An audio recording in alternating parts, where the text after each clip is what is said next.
Olá pessoal, estamos aqui para mais uma parte, né? Parte 4 do conteúdo de astronomia que está sendo solicitado pela UPE, né? Universidade de Pernambuco, onde nós iremos abordar uma parte do programa que são objetos compactos, né? No universo, que são as anãs brancas, estrelas de nêutrons, né? Buracos negros, pulsares e as fontes binárias de raio-x. É isso que está no programa e nós vamos dar uma pincelada, já que, lembrando que o que a gente aprende aqui são os conceitos básicos, né, que dão as informações que o aluno precisa entender sobre astronomia, ok? Bom, lembrando que todo o universo que nós estudamos, né, que nós conhecemos, né, ele é mantido pela gravidade, né? Todos os sistemas estão interligados, seja para estudar o que acontece aqui na Terra, nas galáxias, no nosso sistema solar, né? Todas essas atividades são governadas pela principal força, que é a da gravidade. A gente chama de força, mas o correto seria interação, né? Porque o conceito de força nós vamos ver depois que muda, né? Essa é a gravidade, o estudo da gravidade, então faz parte em muito, né, do estudo do universo. E nós iremos ver isso a partir. Lembrando que o conceito do que o que nós chamamos realmente de gravidade, né, um conceito que varia ao longo da história, né? Cada época interpreta a gravidade de uma maneira diferente. Na antiguidade, por exemplo, a interpretação básica é de que os corpos caem porque é de sua natureza cair, né?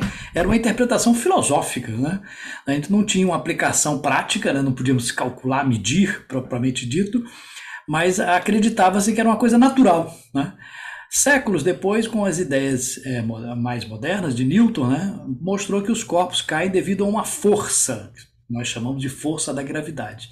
Essa que é ensinada no ensino médio, né, em que nós aprendemos, e todo mundo já naturalmente acha que a força da gravidade é uma coisa real, mas na realidade é um modelo, né? Um modelo matemático, físico, né? Científico, e que funciona bem em muitos casos, né?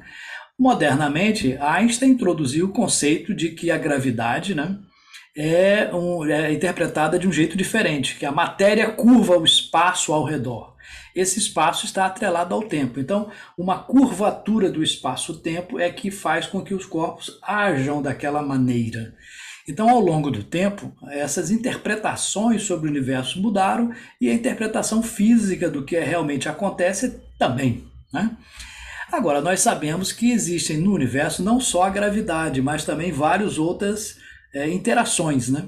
Essas outras interações que nós chamamos, são conhecidas com as quatro principais, além da gravidade, né, também a força nuclear forte, né, que mantém os átomos unidos, né, responsável pela energia nuclear de potência, né, a força nuclear fraca, que é responsável pelas interações na radioatividade, e o eletromagnetismo, responsável pelas interações elétricas, magnéticas, ondas eletromagnéticas, etc. Essas interações fazem com que os átomos, né, e a maneira como eles interagem sejam diferentes, e essa ação, embora seja replicável aqui na Terra, né, nós sabemos que o mais importante é que nós façamos aqui na Terra uma coisa que possa ser interpretada para o universo. Dessas quatro forças, a mais fraca é a da gravidade, por incrível que pareça, né? Porque ela corre a distâncias muito grandes. A mais forte de todas é a interação nuclear forte, depois vem a eletromagnética, né? A nuclear fraca e a gravitacional. Aí nessa tabela aqui embaixo vocês estão vendo uma relação, né? A gravitacional 1, a nuclear forte é 10 elevado a 38. Por isso que a energia nuclear, né, ela tem uma potência muito grande. Você pode fazer uma bomba pequenininha e ter um estrago grande. Por quê? Porque essa interação nuclear forte ocorre a uma distância muito curta com a matéria, né? É o que segura a matéria. Então essas interações todas estão relacionadas e até agora a gente não conseguiu unir todas elas numa interação só, numa explicação só. E o universo é um grande laboratório em que isso pode ser testado. De que maneira? Através da física, né? Através da física que nós conhecemos basicamente duas, a física clássica e a física moderna, né? A física clássica, que é até o século XIX, e a partir do século XX, a física moderna. E as duas principais maneiras de interpretar são as da teoria clássica de Newton. Né? Na teoria clássica de Newton, para Newton, a gravidade produz forças, né, que interagem em um espaço tridimensional. Então, Newton separou espaço de tempo. Já para Einstein, a gravidade ela altera o espaço de 4 dimensões ao seu redor. Então, ao redor da massa, da matéria, né, o espaço é distorcido em 4 dimensões. No início, ninguém acreditava nessa ideia de Einstein, né? Mas, na realidade, hoje nós sabemos que ela é capaz de explicar muito melhor as situações do universo, seja de planetas até galáxias e o universo como um todo, é melhor explicado com a ideia de que o espaço e o tempo estão unidos. Então, o que ficou sem explicação na teoria de Newton, na teoria de Einstein, tem uma explicação muito melhor. Então, nós vamos estudar um pouquinho da gravitação clássica, já que a classificação de Einstein, né, ela envolve uma matemática mais avançada que no ensino médio a gente não vê. Né? Mas na gravitação clássica, no conceito de Newton, a força entre duas massas, né, então nós temos aqui duas matérias, essa azul e essa cinza, a força entre eles é diretamente proporcional à massa e inversamente proporcional ao quadrado da distância. Essa interação, nós chamamos de força da gravidade, né? Tem uma constante, esse G grande, que é a constante gravitacional, que vale 6,67 vezes 10 a menos 11. Então nós vemos que podemos aplicar esse conceito de Newton para a Terra, para o universo, para várias coisas, né? Uma delas é determinar uma coisa que até o próprio Newton, na época, bolou, né? Se você soltar uma bala de canhão, vai ter uma velocidade em que ele vai entrar em órbita em torno da Terra. Essa velocidade mínima para sair chama-se velocidade de escape. Então, é nesse ponto em que a energia cinética de um objeto ele atinge uma velocidade capaz de vencer a energia potencial da gravidade. Então, existe um mínimo ali que ele consegue sair. Essa velocidade pode ser determinada se você comparar a energia cinética com a energia potencial. Comparando, né, observem aqui, a energia cinética é 1 meio de mv2, né? 1 meio vezes m vezes v ao quadrado. Velocidade ao quadrado, massa. A energia potencial é o produto da força pela distância. Nessa distância, a gente vai chamar de raio do planeta, né? No caso da Terra aqui, porque nós estamos na superfície, né? Imaginando na superfície, sob uma força gravitacional, essa energia potencial é a força vezes a distância até o centro da Terra. Se igualarmos essas duas energias, a energia cinética, 1 meio de mv2, e a força da gravidade, vezes o raio, né? A força da gravidade é Gm, é o produto das massas e o inverso da distância ao quadrado. Comparando as duas, né? O meio de mv2 com Gm, m sobre r2 vezes o r, que é a distância até o centro, nós podemos chegar à equação da velocidade de escape, né? Que é 2Gm sobre a raiz de 2Gm sobre r. Então observe que usando a física clássica nós podemos determinar a velocidade com que um corpo escaparia da interação gravitacional. Então, para cada massa, para cada raio que nós temos, teremos uma velocidade diferente. É possível determinar isso na saída. Mas por que isso é importante para a astronomia? Bom, porque a gente pode fazer isso aqui na Terra e pode reproduzir, né? Pode reproduzir isso no universo também, com as estrelas, propriamente dito. Se você fizer esse cálculo para a Terra, né? Ou seja, pegar velocidade de escape, raiz de 2 vezes o G, que é o 6,67, vezes 10 a menos 11, vezes a massa da Terra, e dividir pelo raio, né, da Terra, vai achar 11 km por segundo, ou seja, mais ou menos 40 mil km por hora. Então, para sair da Terra, você tem que ter essa velocidade mínima de 40 mil km por hora. Então, não é fácil sair da Terra, né? Sair da Terra é muito mais difícil porque para romper é necessário uma velocidade muito grande e um foguete tem que levar um combustível suficiente para poder escapar dessa atração gravitacional. Já nas estrelas, né, as estrelas têm massas bem diferentes. Por exemplo, aqui embaixo, nessa setinha lá embaixo, você pode ver esse pontinho, o Sol. Aqui nós temos a estrela Antares, que tem um raio de 500 vezes o raio do Sol, né? Ou 2,3 unidades astronômicas, né? Uma unidade astronômica é a distância da Terra ao Sol, então ela é o dobro da distância da Terra ao Sol, é uma estrela super gigante. Deneb, que é 100 vezes o raio do Sol, Aldebaran, 40, né? Spica, 7 vezes o raio do Sol. Então tem estrelas menores que o Sol e tem outras bem maiores. Essas estrelas, será que funciona também determinar a velocidade de escape? Será que funciona a mesma lei de Newton, né, de 300 anos atrás? Funciona, é isso que nós vamos aplicar também em alguns casos, né? Então as estrelas têm massas bem diferentes, raios bem diferentes. Aqui nós podemos fazer um exercício, só para demonstração, né?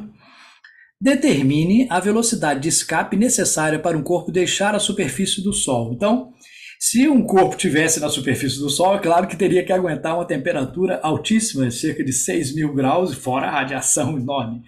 Mas um corpo que tivesse na superfície do Sol, para deixar essa superfície, ele teria que ter qual velocidade? Nós podemos determinar, né? Como faremos isso? Bom, observe. Vamos pegar alguns dados, né? Precisamos da massa do Sol, que é 2 vezes 10 elevado a 30, né?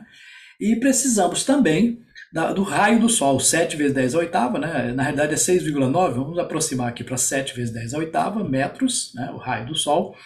E a constante gravitacional, 6,67 vezes 10 a menos 11 newton metro por quilograma quadrado. Então, nós temos esses dados, né, para resolver. Nós vamos aplicar a equação da velocidade de escape, né, que é aquela equação, raiz quadrada de 2gm sobre r. Né? Aplicando, colocando os valores, ó, 2gm, o g está aqui, a massa do Sol é 2 vezes 10 a 30 e o raio 7 vezes 10 a oitava. Tira a raiz quadrada. Dá 617 km por segundo. Fazendo o cálculo, dá mais ou menos 2 milhões de quilômetros por hora. Então, para sair da superfície do Sol, você teria que ter uma velocidade gigantesca, né? Cerca de 2 milhões de quilômetros por hora. A humanidade nunca chegou a essa velocidade, que seria 617 km por segundo. No máximo, a humanidade, com o melhor foguete que existe, você consegue chegar assim, a 30 km por segundo, né? Nessa faixa aí, 40 talvez. Então, essa velocidade é muito grande. E existe um limite, né? O limite é a velocidade da luz, né? Tudo na natureza é a velocidade da luz. E outras estrelas, né, que têm tamanhos diferentes, aqui nós temos o tamanho, por exemplo, relativo do Sol. A estrela próxima a Centauri, que é 0,15 o raio do Sol, uma estrela bem pequena, né? Ela teria também velocidade de escape diferente. Né? Aqui Júpiter em relação ao Sol, o Júpiter é um décimo mais ou menos do tamanho do Sol. Né? Se ele fosse um pouco maior, poderia até virar uma estrela. A Sirius B, que é um centésimo do tamanho do Sol. Então tem estrelas de todo tamanho, tanto as grandes, aquela que nós vimos anteriormente, como as menores. E todas elas tem uma gravidade. E o efeito dessa gravidade sobre as estrelas próximas e sobre também a maneira como nós enxergamos ela, é que nós vamos ver a seguir. Bom, lembrando que existe uma relação entre a massa e a luminosidade das estrelas. Vocês podem ver nesse quadro aqui embaixo, nós temos a estrela Spica, que é uma estrela bem grande, o Sol está aqui, esse amarelo aqui, né? Na realidade o Sol é branco amarelado, né? Mas para ficar mais claro a gente botou aqui. Sirius é uma estrela branca, o dobro da massa do Sol, mais ou menos, e o dobro do raio, mais ou menos.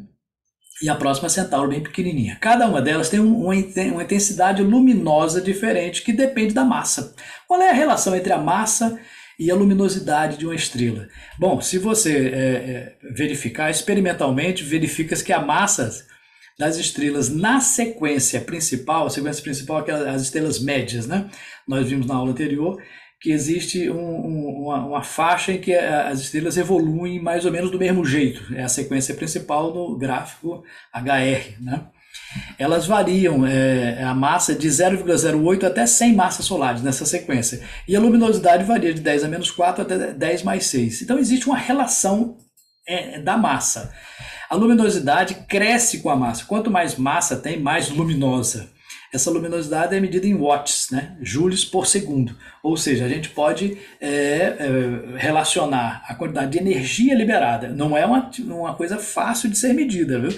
Os astrônomos têm vários meios indiretos de determinar a luminosidade, mas é proporcional à massa. Em geral, em média, a luminosidade é da ordem da massa elevado ao cubo, elevado à terceira.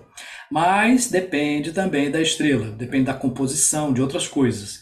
Às vezes esse 3, né, a massa elevada à terceira, às vezes é 2,8, às vezes é 3,5, 4, 2. Mas em média, né, é a massa elevada à terceira. Se a luminosidade é proporcional à massa elevada à terceira, nós podemos dizer que a luminosidade é uma constante vezes a massa elevada à terceira. Ou seja, se nós tivermos duas estrelas, 1 e 2, né, a relação L1 sobre L2 é M1 ao cubo por M2 ao cubo. Ou seja, essa é a descoberta que existe uma relação entre a massa, né, e a luminosidade da estrela. É muito importante para a astronomia, embora na astronomia a gente mede coisas sempre indiretamente. Mede a luminosidade aqui, mas tem uma estrela próxima a ela, a interação gravitacional faz com que determine a massa. Existem outras formas de se determinar também. Ok? Aqui vamos fazer um exercíciozinho, né? A estrela Alpha Centauri A, ela está na sequência principal e faz parte de um sistema triplo, né? Nós podemos ver aqui ao lado, nesse desenho aqui embaixo, o Sol, a estrela Alpha Centauri A, B e a Próxima Centauri, seria a C, né? A terceira, né? É chamada Próxima, porque ela está mais próxima da Terra. É um sistema triplo, né? Esse sistema é o mais próximo de nós, né? Se a gente tiver que fazer uma viagem até outra estrela, a mais próxima é essa daí. Estime a massa dessa estrela sabendo que ela possui uma luminosidade 1,5 vezes maior que o Sol. Então essa A aqui, ela tem 1,5 vezes maior que o Sol. Para a gente determinar, vamos usar a mesma relação, né? L1, a luminosidade da primeira pela segunda, é a massa em relação à segunda ao cubo, né? Então, substituindo os valores, a luminosidade de Sirius sobre a luminosidade do Sol é a massa de Sirius ao cubo sobre a massa do Sol ao cubo. Substituindo a relação luminosidade de Sirius sobre o Sol por 1,5, a gente pode determinar que a massa de Sirius é cerca de 1,14 vezes a massa do Sol. Essa relação é válida para grande quantidade de estrelas, mas não todas. Tá? A relação luminosidade é uma pesquisa que tem que se fazer para determinar com certeza. Na prática, na medição, dá 1,1, nós achamos 1,14. Então, é claro que depende de outros fatores, né? Inclusive das estrelas que estão próximas a ela, né? A massa relativa, né? Mas é possível, esse exercício, é possível a gente verificar a relação que existe entre luminosidade e massa. E existe isso principalmente na sequência principal. Na média, 70% das estrelas seguem essa norma, né? Lembrando que existe uma evolução das estrelas. Nós vimos isso na aula passada, né, que as estrelas evoluem, né, e elas não são a mesma coisa ao longo do tempo. Elas começam com uma nuvem de gás e, dependendo dessa massa, ela pode seguir uma ordem, né, que a maioria delas segue, né, que pode virar uma estrela um grande 10 bilhões de anos, mais ou menos, ela evolui. No final, ela vira uma gigante vermelha e ejeta formando uma nebulosa planetária e um anã, uma estrela anã, ou ela pode, se tiver uma massa maior, pode virar uma estrela de nêutrons ou mesmo um buraco negro. Esses tipos de evolução, né, nós veremos a seguir, mostra que o universo não é uma coisa estática, né? Ele está sempre em evolução e sempre fazendo com que as leis da física sejam cada vez mais aprimoradas, né? As estrelas anãs, por exemplo, né? O Sol é uma estrela anã, né? Ele está no meio da viagem dele, da vida dele, né? Mas ele vai evoluir e virar uma estrela anã. Essa anã pode ser... Existem vários tipos de anãs, né? Anã branca, anã vermelha, anã marrom, né? De acordo com a composição, com a massa inicial e o estágio em que ela evolui. Se essa estrela iniciar com a massa entre 0,8 e 10 vezes a massa do Sol, após ela consumir hidrogênio, lembre-se que ela transforma hidrogênio em elementos pesados. Aí que vem a energia nuclear, né, de fusão, que gera o calor da estrela. Ela vai ejetar no final uma nuvem de gás que pode virar uma nebulosa planetária, né? E essa nebulosa planetária ela tem uma massa menor, né, pequenininha, 0,6 do Sol e cerca de 10 mil quilômetros. Quer dizer, é uma estrela pequenininha, por isso que a gente chama de anã, né? A estrela anã, aquela pequenininha, que é resultante, né, da fase final de uma estrela, né? E no final fica uma nuvem, né, como essa aqui, que a gente chama de nebulosa planetária, né? Por que planetária? Porque os telescópios no início olhavam para essas nebulosas aqui, viam como se fosse, achavam que era um planeta, né? Que parecia um planeta de longe.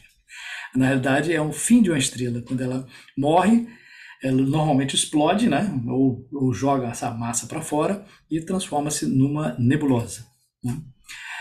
Aqui, para uma comparação de tamanho, as estrelas anãs é mais ou menos do tamanho da Terra, né? Uma estrela anã, em média, né, do tamanho da Terra. Comparando com a estrela de nêutrons, observe o tamanho, é bem pequenininho.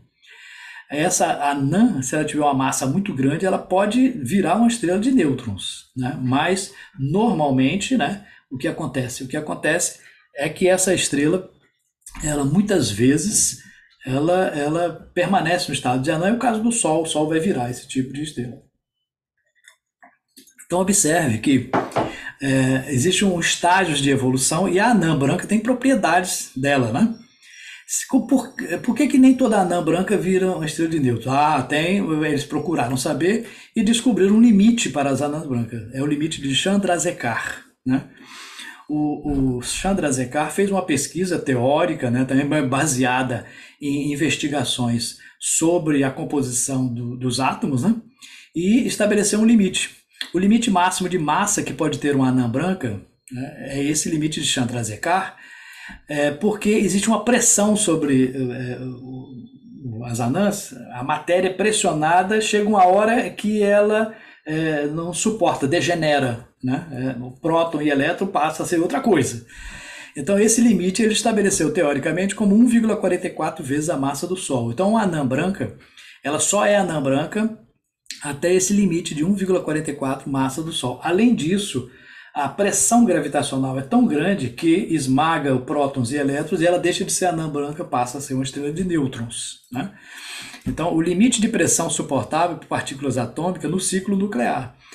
Ele fez uma investigação, chegou a esse resultado. Depois de muitos testes, verificou-se que correspondia à observação que ocorre no universo. E isso é devido a uma resistência máxima que os prótons e os elétrons têm. Quando você pressiona o próton e o elétron, eles viram um nêutron, né? Então deixa de ser uma matéria com os efeitos que nós estamos acostumados. Normalmente os prótons batem, formam hélio, né? E a estrela brilha por causa dessa reação nuclear.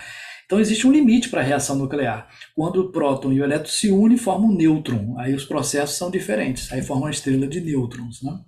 Esse limite é chamado limite de Chandrasekhar, né? Graças ao cientista que... Um exemplo de anã branca nós temos aqui, né, é a estrela Sirius B, né? Para você ter uma ideia, ela é mais ou menos do tamanho da Terra, né? Então ela tem assim, o raio mais ou menos parecido com o da Terra, mas a massa é a massa do Sol, né? Praticamente.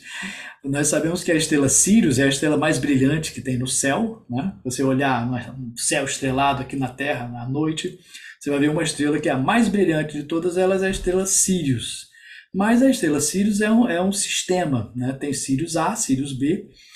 A principal, né, é a mais brilhante, né? De acordo com a distância até a Terra, né?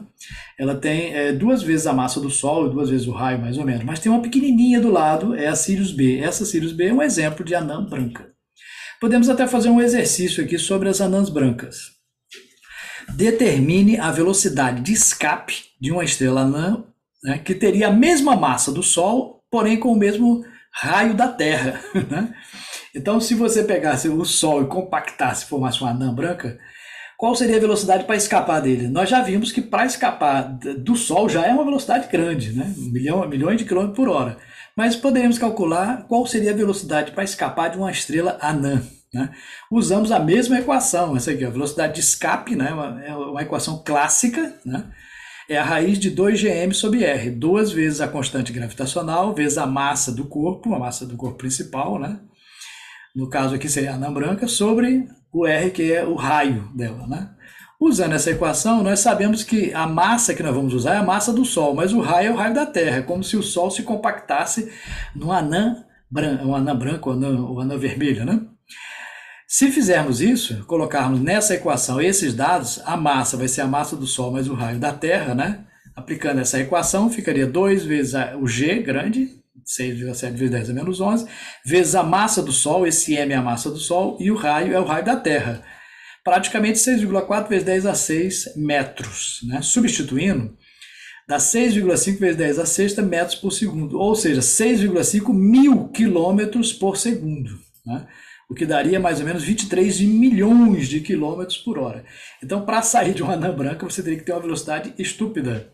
A velocidade limite é a velocidade da luz, né? No universo, a velocidade limite para tudo é a velocidade da luz, que é 300 mil quilômetros por segundo. Então, lembre-se que quando você está analisando um corpo celeste, a mesma lei que vale aqui na Terra, nós estamos aplicando ao Sol, e também as futuras, o futuro do Sol, se um anã, por exemplo, ou se virasse um buraco negro, uma estrela de nêutron, aquela lei teria que valer. É claro que existem limites. No caso aqui, o limite da velocidade de escape é a velocidade da luz, né? Quando esse limite é atingido, ele vira um buraco negro, né? Então vamos ver mais adiante. Então nós podemos ver que para sair de uma anã branca é uma velocidade estúpida, 23 milhões de quilômetros por hora. Para sair da Terra é apenas 40 mil quilômetros por hora, né? Agora, se a anã branca for mais densa ainda, ela vira uma estrela de nêutrons. Essa fotografia aqui foi tirada em 1987, né?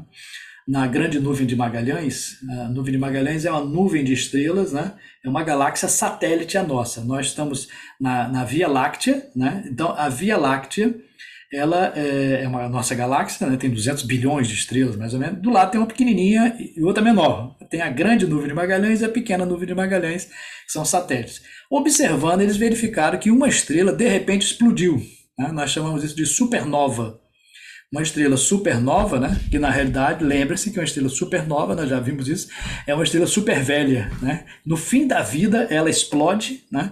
E como explosão, ela emite gases para fora e o núcleo dela vira um anã. Só que se essa anã for muito densa, ela vira uma estrela de nêutrons. Então, a estrela de nêutrons é um corpo super denso composto inteiramente de nêutrons, que o próton se junta com o elétron e vira nêutron. E tem forte gravidade e forte campo magnético. Isso é característico. Mas por que ela vira uma estrela de nêutrons? Por causa dessa reação. O colapso do núcleo da estrela de alta densidade corresponde à força gravitacional tão intensa que o próton e o elétron, aqui embaixo, o próton e o elétron se unem formando nêutron e neutrino. Esse nêutron vai dar a composição, ela tem uma composição completamente diferente, então existe hoje estudos, né, sobre a física das estrelas de nêutrons, né?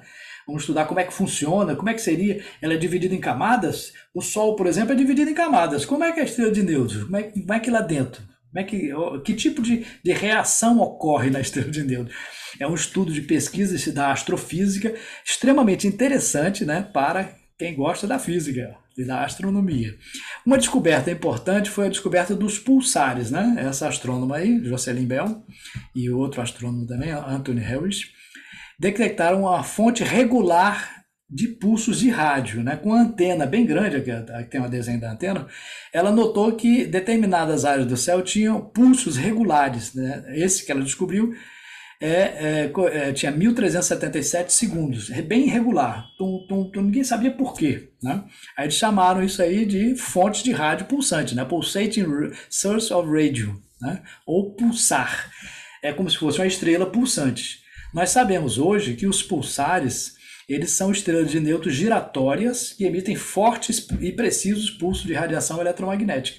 No caso, essa radiação eletromagnética é as ondas de rádio, né?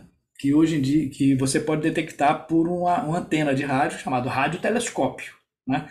Então nós sabemos hoje que os pulsares, existem vários tipos, né? Mas um dos tipos de pulsares são estrelas de nêutrons giratórias, né? E ao girarem, nós sabemos que o campo magnético é gerado pelo movimento, né? Então esse movimento gera fortes campos magnéticos, elétrico e magnético, capazes de emitir bem regularmente, né? E com velocidades extraordinárias de rotação. São os pulsares, né? E nós sabemos também que existem fontes binárias de raio-x, que podem ser pulsares ou outros objetos. Aqui, por exemplo, se essa estrela de nêutron estiver perto de uma estrela próxima, ela vai, além de atrair, né, matéria para ela, ela vai pulsar e vai girar ao redor da estrela maior. Elas estão girando em torno de um centro de gravidade. E essas são fontes binárias de raio-x, porque às vezes ele entra do outro lado da estrela e para. depois aparece, entra por trás da estrela, desaparece. Então existem estrelas binárias, né, com estrelas compactadas, como estrela de nêutrons, anãs brancas que giram em torno dela e que emitem raio-x e também outras ondas, né? Pode ser uma fonte de ondas de rádio, de ultravioleta e de raio-x são as mais importantes porque são as mais potentes. Tá? Nós sabemos também que existem alguns casos que foram detectados. Por exemplo, essa nebulosa do Caranguejo, né, que vocês podem ver aqui, ó, essa nuvem aqui, ó, é chamada nebulosa do Caranguejo. Ela são restos de uma grande explosão que teve no ano 1054. Ela foi observada por chineses e árabes e ela pode ser vista à luz do dia por 2 anos. Tá? Por 2 anos você via aquela luz brilhante. Né?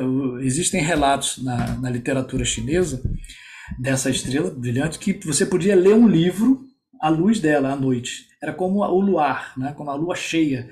Se você apagar todas as luzes assim, a lua cheia é capaz de iluminar. Você pode até ler um livro com a luz da lua. É mais fraquinha, mas dá para ver. Mas essa nebulosa você conseguia ler com a luz dela durante 2 anos. Ao investigarem sobre o núcleo dessa nebulosa, né, chamada nebulosa do Caranguejo, eles verificaram que ali dentro tinha um pulsar. Né? Então, isso é uma das provas de que quando uma estrela explode, né, o núcleo dela, ou emite uma forte camada de elementos pesados no fim da vida, o núcleo se condensa, pode virar uma anã branca, pode virar uma estrela de nêutrons, e se ela for giratória, vira um pulsar. Esses níveis de pulsação de ondas eletromagnéticas podem ser detectados. Então, um dos mais estudados é a nebulosa do Caranguejo. Tá? E existem pulsares binários também, né? Você pode ter, geralmente, uma estrela de nêutrons, ela puxa matéria de uma outra estrela, e essa matéria que vem da outra estrela, gases, né, de hidrogênio, por exemplo, quando ela é puxada, acelera esses gases. Quando a matéria é acelerada, né, ela emite, né, pulsos de raio-x, né, pulso de vários comprimentos de onda, de acordo com a velocidade. Quando chegar mais perto, pulso de raio-x. Esses pulsos de raio-x são detectáveis, né, e são as fontes binárias de emissão de raio-x. Né? Nós podemos fazer um exercício aqui sobre a estrela de nêutrons. Né? Determine qual seria a densidade de uma estrela de nêutrons que possui um raio de 20 km e massa equivalente ao Sol. Né? Então, observe que se você pegasse a massa do Sol e juntasse até virar uma estrela de nêutrons, uma pressão gravitacional muito grande, normalmente, pela massa que tem, o Sol só viraria uma anã branca, é a previsão. Mas, se por um motivo ou outro, outra estrela, uma junção de estrelas, compactasse essa massa em 20 quilômetros, né, tamanho de uma cidade mais ou menos assim, qual seria a densidade de uma estrela de nêutrons em média? Né? Bom, vamos usar alguns dados. A massa do Sol, 2 vezes 10 a 30 quilogramas. O raio da estrela de nêutrons seria 20 quilômetros. Se a gente fizer o volume dessa esfera, essa estrela de nêutrons teria um volume. O volume de uma esfera é 4/3 de πr3. Então, o volume da estrela de nêutrons seria 4/3 vezes π vezes r3. Substituindo, fica 4/3 vezes π, que é 3,14, vezes o raio da estrela de nêutrons, que é 20 km, né? 2 vezes 10 a quarta metros, né? Ao cubo. Então, dá 3,35 vezes 10 elevado a 13 metros cúbicos. Teria essa esfera que seria a estrela de nêutrons. Se eu tenho um volume e tenho uma massa, eu posso determinar a densidade. Né? A densidade da estrela de nêutrons seria massa sobre volume. Então, a densidade de uma estrela de nêutrons é massa sobre volume. A massa seria a do Sol, né? Como se fosse toda a massa do Sol naqueles 20 km. 2 vezes 10 a 30 kg dividido por 3,35 vezes 10 a 13 metros cúbicos. Na ordem de 0,6 vezes 10 a 17 kg por metro cúbico. Um número muito grande. Ou 0,6 vezes 10 a oitava toneladas, ou 60, né? Seria 60 milhões de toneladas por cada centímetro cúbico. É uma estupidez. Então, uma estrela de nêutrons ela tem uma densidade enorme, extraordinária. Essa densidade faz com que ela tenha propriedades bem diferentes. Ela gira com uma rapidez incrível e é capaz de emitir ondas que são detectáveis aqui na Terra. Né? É uma das provas a emissão de radiação, e com a emissão de radiação e a velocidade, a gente pode calcular até, no caso aí, a densidade, né, que teria. né? Ó, nós também chegamos aos objetos ultracompactos. Então, quando a gente fala em objetos compactos, né, lembrando que no universo tudo começa com nuvens de hidrogênio que vão, pela gravidade, vão se condensando, viram uma estrela, brilha como o Sol.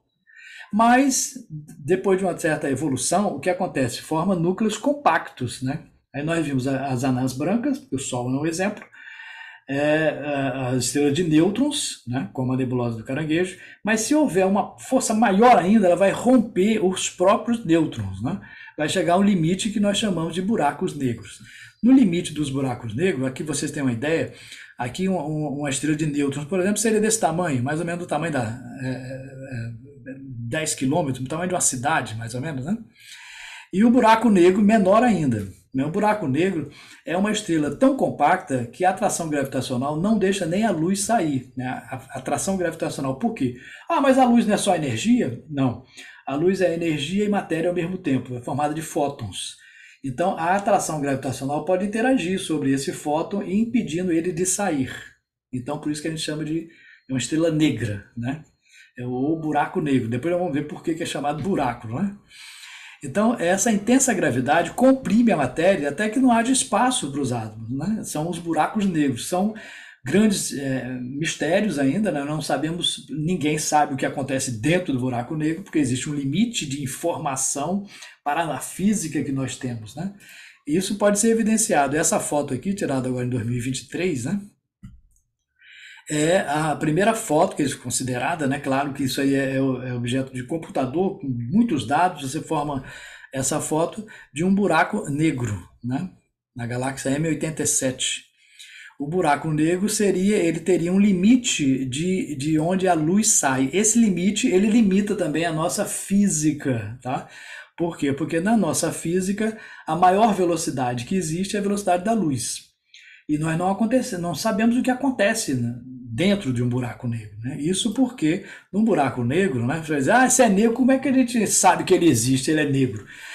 Por sorte, quando ele está perto de uma outra estrela ou de um outro corpo, ele atrai gravitacionalmente e acelera essa matéria até o núcleo, e nessa aceleração há uma emissão de matéria e de energia também, de onda eletromagnética. Então a gente consegue localizar pelos efeitos ao redor do que acontece. A gente pode dizer, ó, ele somente é identificado pela emissão de raio-x e raio gama de outras estrelas próximas, né? Então, tudo que está ali pertinho, ele interage. Essa interação indireta que nós sabemos que ali 99% de chance de ter um buraco negro, né? Então, o buraco negro seria mais ou menos assim, de forma tridimensional. E o limite para ele seria esse limite aqui, onde a informação não consegue sair. Quando alguém diz, não sai a luz, não sai a luz, não sai ultravioleta, infravermelho, onda de rádio, raio-x, raio gama, não sai nada, porque todas essas ondas são ondas eletromagnéticas. Então a gente não tem informação. Então, a dizer assim, é um lugar desconhecido. Não, é um lugar desconhecido por nós. A nossa física não conhece aquilo ali. Então, ele atrai matéria nas proximidades e acelera as partículas ao redor. Quando ela cai numa velocidade que a gente não tem uma física para explicar aquilo. Toda a nossa física, né, tanto a de Einstein quanto a de Newton, né, está limitado, né, a um universo em que as leis funcionam. Dentro do buraco negro nós não sabemos o que acontece. Temos que criar uma nova física, tem que aparecer um novo Einstein para poder explicar o que acontece dentro de um buraco negro. Esse limite ao redor dele, né, é o que nós chamamos de horizonte de eventos. Por que horizonte de eventos? É porque as coisas acontecem, né? Quando as coisas para acontecerem, né, elas precisam haver interação entre os corpos. Essa interação ela tem limites dados pela física, né? Ou para a interação nuclear, ou para a interação eletromagnética, etc. Mas a gente só enxerga o efeito, até mesmo da gravidade, por algum tipo de onda eletromagnética. Nós podemos detectar, a nossa única ferramenta. Então, dali para lá é um horizonte de que nada acontece, né? Na realidade, deve estar acontecendo, mas nós não sabemos. Esse limite nós chamamos de raio de Schwarzschild, né? Que é onde a velocidade de escape seria a própria velocidade da luz. Então, ali dentro desse limite, né, nós podemos limitar, não é o tamanho do buraco negro, mas é o tamanho limite, nós chamamos de horizonte de eventos. O buraco negro nós chamamos de uma singularidade. né, é uma singularidade do espaço-tempo. Por quê? Porque lá curva o espaço, né, para alguma coisa que nós não conhecemos, e o tempo também. O tempo lá dentro deixa de existir no nosso conceito, passa a ser infinito, digamos assim. Então, não existe conceito de tempo, de espaço, nem de matéria. Né? A matéria, o que acontece com a matéria, nós não sabemos o que acontece com a matéria, nem com o espaço, nem com o tempo, dentro do buraco negro. Aí por isso que nós chamamos ele de buraco negro, né? E essa é uma curvatura, nesse desenho aqui embaixo, vocês podem ver, é uma curvatura. Ah, mas como é que ele sabe, então, qual é o tamanho desse horizonte de eventos? Essa fórmula que vocês estão vendo, o raio de Schwarzschild, é 2gm sobre C2. Essa fórmula vem da mesma fórmula que nós determinamos para o caso de Isaac Newton, a velocidade de escape, a raiz de 2gm sobre C2. Como tem raiz quadrada aqui, se eu botar para cá, fica a velocidade ao quadrado, né? Então, se você botar a velocidade de escape igual a C, bota C aqui, né, nessa fórmula aqui embaixo, C eleva ao quadrado C2. Qual seria esse raio? Passa o raio para cá e o C2 para cá. Então é a mesma fórmula. O raio que teria é 2gm sobre C2. C é a velocidade da luz. Então essa velocidade de escape, se for a velocidade da luz, esse raio é o raio de Schwarzschild, que é o limite de conhecimento da física. Né? O limite ali, dali para lá, desse horizonte de eventos, nós não sabemos como é que funciona, e ainda é um mistério. Né? Então podemos até fazer um exercício aqui. Ó. Se o Sol virasse um buraco negro, né, qual seria o raio de seu horizonte de eventos? Então, se o Sol, nessa estrela gigante, se ele virasse um buraco negro, ele teria um raio limite. Dali nós não sabemos mais nada. Seria o tamanho, digamos assim, não é o tamanho do buraco negro, é o tamanho do horizonte de eventos. Vamos pegar alguns dados, né? A massa do Sol 2 vezes 10 a 30, o raio do Sol 7 vezes 10 a oitava metros, o G, e a velocidade da luz. Aplicando a equação, né? O raio de Schwarzschild é 2gm sobre C2. Então fica 2 vezes 6,7 vezes 10 a menos 11, vezes a massa do Sol, 2 vezes 10 a 30, dividido pela velocidade da luz ao quadrado, 3 vezes 10 a oitava ao quadrado. Fazendo esse cálculo, dá 2,96 vezes 10 a 3 metros, ou seja, 3 quilômetros. Se você condensasse o Sol em 3 quilômetros, ele viraria um buraco negro.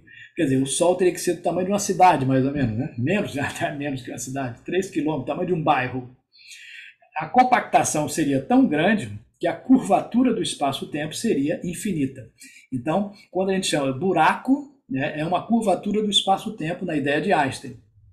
Na ideia de Newton não existe isso. E negro porque não sai a luz, porque a luz, quando ela tenta sair, né, ela não pode sair do infinito, ela não pode vencer a velocidade da luz. Com essa velocidade, ela não consegue sair pela interação gravitacional, então fica lá dentro, então é negro. Né? Essa é a ideia. Se fizermos o mesmo cálculo para a Terra, teríamos 1 centímetro. Então, se você pegar a Terra, condensar ela a 1 centímetro, ela viraria um buraco negro. Normalmente, isso... existe até a ideia de se fazer buraco negro na Terra, né? Se você fizer um buraco negro, ele poderia atrair matéria ao redor e produzir energia para a gente. Mas é uma física que ainda não existe, né? Mas no futuro a gente vai poder usar o conceito de buraco negro, né? Que são muito pequenininhos, para gerar muita energia, porque ao redor ele pode acelerar uma coisa e virar um gerador, né, de energia. Né? É um exemplo. Existem vários tipos de buracos negros, né? Existe o buraco negro estelar, que é esse que nós vimos até agora, né? Um buraco, a estrela se condensa até virar, quando se colapsa, virar um núcleo tão denso que nem a luz sai. Existem os buracos negros de massa média, né? Que às vezes é um aglomerado de várias estrelas que formam, né? Eles têm massas da ordem de centenas ou milhares de estrelas. Se tiver grupos de estrelas, pode virar um super buraco negro, que eles chamam de buraco negro médio, viu? Por que médio? Porque existem os buracos negros supermassivos. Eles são centros de galáxias, contém buracos negros gigantes, né? Com milhões até bilhões de estrelas. Na nossa galáxia mesmo tem um supermassivo. Aí nós temos também os buracos negros primordiais, né? São 4 tipos de buracos negros. Os buracos negros primordiais, eles foram formados no início da expansão do universo. Com o Big Bang, a pressão sobre a matéria foi tão grande que, em alguns casos, a densidade atingiu o limite daquele raio de Schwarzschild, né? Então formou mini buracos. Existe uma teoria de que existem bilhões de buracos negros por aí, remanescentes, e que eles podem interagir. Talvez tenha alguma relação até com a matéria escura, né? Que é um outro enigma do universo, mas ainda é um estudo teórico, digamos assim. Não existe uma evidência na veia de que existe esse, mas os estelares sim, e os de média e massivo já foram comprovados, essas emissões, né? Um exemplo disso é a nossa própria galáxia, né? Se você olhar para o céu, você vai ver uma nuvem, né, chamada Via Láctea. Nós estamos no centro, né? No centro não, mas assim, na média, assim, né? Mas nós estamos dentro, né, da Via Láctea. Ela possui milhões de buracos negros de massa média e um supermassivo aqui no centro, né? O Sol não está nem no centro nem na extremidade da nossa galáxia, está mais ou menos aqui no meio, assim, né? E já foi detectado que no centro existe um super buraco negro. Ele foi observado por telescópios, né? E é chamado hoje de Sagitários A estrela, né? Para não confundir com Sagitários A, que é uma outra fonte de emissão eletromagnética. Então, no centro da nossa Via Láctea existe um buraco negro, né? A foto dele aqui ao lado, né? Esse buraco negro, essa fonte de rádio intensa, é um buraco negro supermassivo com 4 milhões de massa solares. Então, ele é formado no centro da nossa galáxia e dizem que todas as galáxias têm um buraco negro desse supermassivo. Pode ser que sim, né? Mas ainda está em investigação. Mas nós sabemos que temos aqui um buraco negro, mas que não oferece perigo nenhum para nós. Ah, vamos cair dentro do buraco negro, ele vai atrair toda a matéria e vai desaparecer. Não, ele não tem massa suficiente para destruir todas as outras. É mais perigoso ainda os buracos negros primordiais que podem estar por aí em algum canto. Então é um exemplo, né? Então o estudo do buraco negro mostra que ocorre isso aí. Existem também alguns outros fenômenos, né? Como por exemplo as lentes gravitacionais. Então isso é observado, as lentes gravitacionais, observou-se que algumas galáxias estavam com a imagem distorcida, né? Ninguém sabia por quê. Aí, depois de fazer uma avaliação sobre o que tem entre a Terra e essa galáxia, né? Podem ver aqui, ó, havia um aglomerado de massa muito grande. Quando a massa é muito grande, ela distorce o espaço-tempo. Então, o que você observa fora, né, é ampliado. Parece maior a galáxia, ou parece distorcida por causa do efeito chamado lente. Um exemplo aqui à direita, vocês podem ver que um conjunto de galáxias foi observado com uma certa distorção. Por quê? Porque entre a Terra e esse grupo de galáxias existe uma massa muito grande, provavelmente tem buracos negros, tem outras galáxias ali no meio, que distorcem a luz que vem delas. Então é o que nós chamamos de lentes gravitacionais e ocorrem, né, no estudo da astronomia. Uma outra coisa que também foi descoberta recentemente são as ondas gravitacionais. As ondas gravitacionais, elas correspondem a distorções causadas pela gravidade. Mas nunca tinham sido detectadas porque elas são muito pequenas. Mas se você tiver dois buracos negros muito potentes, né, e se eles se chocarem, eles podem causar uma turbulência no espaço-tempo. Tá? Existe uma turbulência de matéria contra matéria, digamos assim, ninguém sabe o que tem dentro do buraco negro, mas tem matéria lá de algum jeito, mas ela distorce e esse impacto, né, pode gerar um buraco negro maior, ou então eles ficarem orbitando o centro de massa. O fato de ficarem orbitando gera uma ondulação no espaço-tempo. Isso foi descoberto em 2016, né, quando se verificou que na mesma direção de um choque de buraco negro que tinha sido detectado pela astronomia convencional, eles notaram que um aparelho, que é esse LIGO, né, é um interferômetro de 2 quilômetros, mais ou menos, de alguns quilômetros, né, de um lado para o outro. Ele tem laser super preciso, então ele conseguiu detectar uma variação entre a direção, uma direção e a outra, né? Para cá, uma para cá, outra para lá. Então há uma diferença de tamanho, né, digamos assim, e essa diferença foi causada justamente quando houve um efeito astronômico, né, que foi esse choque de buracos negros. Então é uma descoberta que mostra que no futuro nós poderemos até usar essa onda gravitacional para alguma coisa prática, né? Bom, então nós vimos aí nessa aula conceitos sobre os objetos compactos, né, que são as anãs brancas, né, fim de vida de estrela, estrela de nêutron super compacta e buraco negro mais compacto ainda, no limite da física, e que eles provocam efeitos como os pulsares de fonte de raio-x, né, emitindo. Esse tipo ocorre por causa da evolução estelar. Tá? Então fica aí essa ideia e na próxima nós continuamos. Ok? Obrigado, até a próxima.